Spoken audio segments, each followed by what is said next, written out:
La mousse di yogurt è un dessert saporito e leggero, adatto veramente per ogni occasione. Ma cedo la parola a mia moglie Daniela, in casa è lei l'esperta di dolci.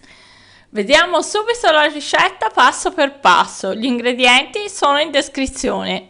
Come prima cosa dovremo far rinvenire la nostra colla di pesce. Prendiamo i nostri fogli e li mettiamo dentro una zuppiera piena di acqua a temperatura ambiente per circa 15-20 minuti. Nel mentre prepariamo un po' di panna. Passati 15-20 minuti prendiamo la colla di pesce nel mentre sarà diventata morbida e la strizziamo bene bene.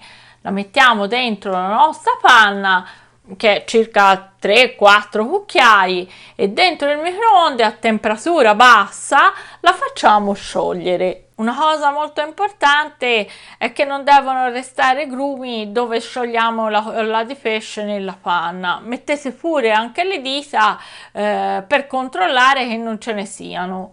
Mettete in una zuppiera abbastanza grande e capiente lo yogurt.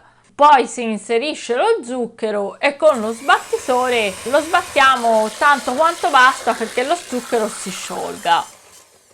A questo punto montiamo la panna, mettiamo la nostra panna in un'altra zuppiera e in realtà non è che la montiamo proprio perché in questa ricetta la panna è semi montata.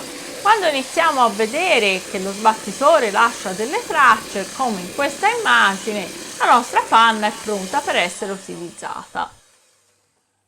A questo punto mescoliamo la nostra panna semimontata al composto che abbiamo già fatto di yogurt e zucchero. Do una prima mescolata con il mestolo per evitare che si sgonfi e poi finisco il lavoro con lo sbattitore. È importante non fare troppo con lo sbattitore perché lo sbattitore tende a sgonfiare. A questo punto possiamo aggiungere la nostra colla di pesce sciolta nella panna liquida e sempre con lo sbattitore cerchiamo di mescolare accuratamente tutto. Lo sbattitore in questa fase è importante perché garantisce di mescolare bene la colla di pesce in modo uniforme con tutto l'impasto. Una volta che abbiamo finito di mescolare accuratamente il nostro composto con una certa fretta per evitare che si sgonfi, lo mettiamo in delle coppette. Io ho utilizzato dei bicchieri. Dopodiché, sempre abbastanza velocemente, i nostri bicchieri vanno sistemati in frigorifero. La nostra mousse di yogurt dovrà stare in frigorifero almeno 2 ore, se c'è la possibilità di tenerla di più, meglio.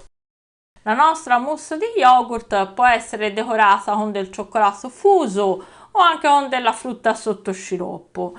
In questo caso io la sto decorando con dei mirtilli sciroppati. Una cosa diciamo abbastanza importante è quella che la decorazione va messa poco prima di essere mangiata. Se vuoi vedere altre ricette spiegate bene come questa, iscriviti al canale ed attiva la campanella per non perderti i prossimi video. E penso che possano interessarti le ricette della schiacciata alla fiorentina con panna o della crostata con ricotta e cioccolato, sempre preparate da Daniela. Grazie per la visione e alla prossima!